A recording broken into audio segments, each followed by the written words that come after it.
नमस्कार सत श्री अकाल, जय श्री राम। स्वागत है आप सभी का बच्चों। हम नई चीज लेके आ रहे हैं आपके लिए।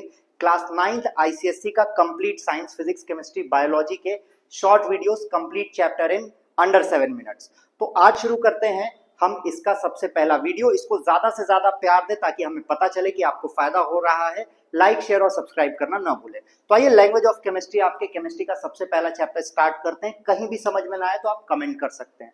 लैंग्वेज का मतलब बेसिकली बच्चों होता है भाषा, और भाषा हमें इसलिए जाननी होती है ताकि हम समझ सकें कि पढ़ना कैसे है।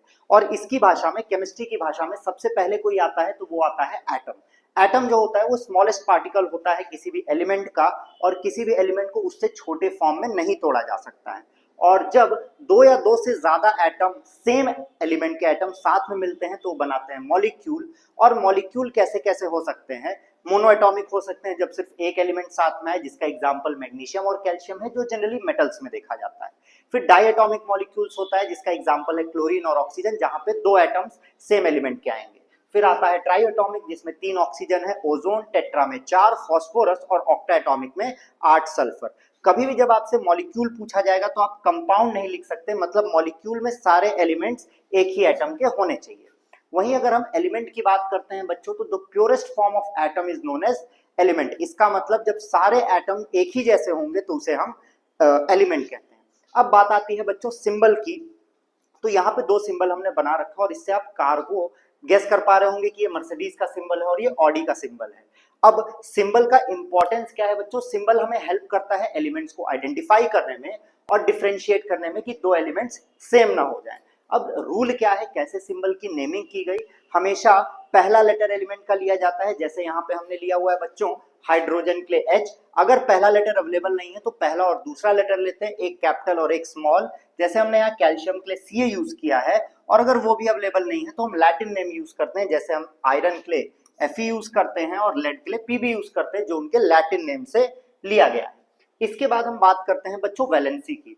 आपने देखा होगा कि हर एक एलिमेंट कंबाइन करता है। कंबाइन क्यों करता है? ताकि वो स्टेबल हो सके। और स्टेबिलिटी का रूल क्या है? उसको ऑक्टेट कंप्लीट करना होता है। तो वैलेंसी होती है कि the combining capacity of an element, मतलब कितने इलेक्ट्रॉन्स की उसे जरूरत है कि वो ऑक्टेट कंप्लीट कर सके, उसे हम क्या कहते हैं बच्चों? वैलेंसी कहते हैं। कई बार क्या होता है, कुछ एलिमेंट्स जो होते हैं वो एक से ज्यादा वैलेंसी शो करते हैं, जिसे हम वेरिएबल वैलेंसी कहते हैं। अब इसको आप पहचानेंगे कैसे? जहां पे इनकी वैलेंसी कम होगी उसका सफिक्स OUS लगा होगा, और जहां ज्यादा होगी वहां IC लगा होगा। अब जब भी आपको सिंबल, कंपाउंड, एलिमेंट लिखना होगा, उसके लिए आपको उसकी वैलेंसी पता होनी चाहिए। और वैलेंसी याद करने में बच्चों को बहुत दिक्कत होती है, तो हम लेके आए आपके लिए मेनोमिक्स। आइए देखते हैं पहले +1 का मेनोमिक्स। +1 के लिए आप याद कर सकते हैं, naughty aunt Alice caught her little nephew kissing Harry. आप इससे मैच कर सकते हैं बच्चों। फिर अर्जुन बबलू का खाना फिर मिलन में हम नहीं पाए, प्लेट पूरी सस्ती जरूर। ये +2 के लिए। +3 अलका आज ऑटो बुक करके फेरी गई, एंड +4 पापा पैसे संजोए। इसी तरीके से हम नेगेटिव आयंस के लिए भी लेके आए हैं, क्योंकि हमें पता है बच्चों को हमारे दिक्कत होती है तो हम लेके आ गए।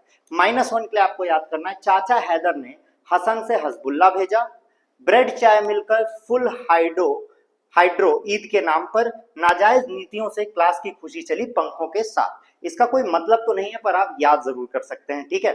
कार्तिक क्रोम से -2 के लिए, ऑक्सीजन और सॉफ्ट सूप सिंगापुर से जरा प्यार से मांगकर क्रोम की ऑक्साइड ली। -3 अरमान ने अलमारी और अरसे पुराना पोस्टर फाड़कर बाहर फेंका। एंड फॉर -4 चार्ज वाला कार्बन फिर साइनाइड में छिप गया।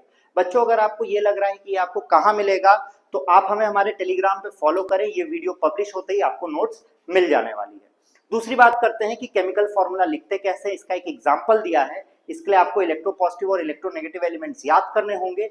एक का आपको जो ऑक्सीडेशन नंबर होगा, वैलेंसी होगी, वो दूसरे के पास और दूसरे की इधर। जैसे M की N+ है, वो N+ यहाँ पे लिख दिया गया, और NM की A- थी जो यहाँ लिख दिया गया, ठीक है। इसे कहते हैं क्रिस क्रॉस वैलेंसी। 2 एग्जांपल्स हमने लिए हैं बच्चों, फेरस सल्फेट, आयरन पे 2+ चार्ज और सल्फेट पे 2- चार्ज। क्योंकि दोनों में सेम चार्ज है तो ओवरऑल आपको कोई नंबर नहीं दिखा।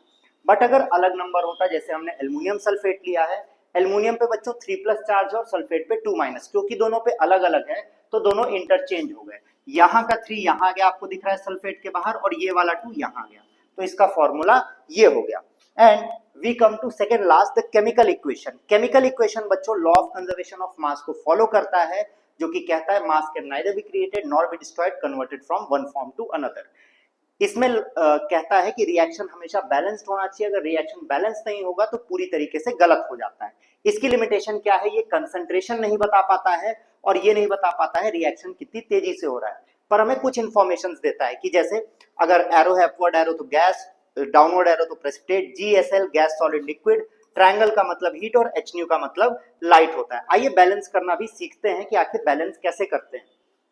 सबसे पहले हमें सारे एलिमेंट्स को उनके नंबर्स के साथ लिख देना है और नंबर मल्टीप्लाई करके लिख देना है। एक एग्जांपल भी यहाँ हमने किया है, नाइट्रोजन हाइड्रोजन दोनों साइड लिखा 2 2 और 1 3। सबसे सिंपल था नाइट्रोजन को बैलेंस करना, जैसे हमने नाइट्रोजन में 2 मल्टीप्लाई किया, ये 2 उठ के इसके आगे आ गया, आप बीच में नहीं लिख सकते, हमने क्रॉस बना के रखा है, और ये 2 हाइड्रोजन में भी मल्टीप्लाई हुआ तो टोटल 6 हो गया और यहाँ हमें 3 करना पड़ा। इस तरीके से पूरा आपको बैलेंस इक्वेशन दिख चुका है। अब last but not the least molecular mass in percentage. Percentage निकालने का सिंपल सा तरीका है, आपको गिवन अपॉन टोटल इनटू 100 करना है। यहाँ पे हमने ग्लूकोज के हर एक एलिमेंट का परसेंटेज निकाला है, पहले ग्लूकोज का मॉलिक्यूलर मास निकाला जो कि 180 आया, फिर हर एक एलिमेंट के साथ करवा दिया। जैसे कार्बन का परसेंटेज गिवन कितना था, कार्बन का 72 अपॉन टोटल 180 इंटू 100 जो कि आ गया 40%। फिर हमने हाइड्रोजन की बात की तो हाइड्रोजन का गिवन था 12 अपॉन टोटल 180 इंटू 100 आ गया 9.99, एंड फिर ऑक्सीजन के साथ गिवन 96 अपॉन टोटल इंटू 100। तो इस तरीके से बच्चों आपका पूरा चैप्टर खत्म होता है अंडर 7 मिनट। अगर आपको कोई डाउट है इस रिवीजन में तो आप हमें कमेंट करके बता सकते हैं, हाफ ईयरली के समय आपकी क्लासेस ली जाएंगी। इसको ज्यादा से ज्यादा प्यार दें, लाइक शेयर सब्सक्राइब करते हैं। मिलते हैं आपसे अगले वीडियो में। जय श्री राम, बाय बाय।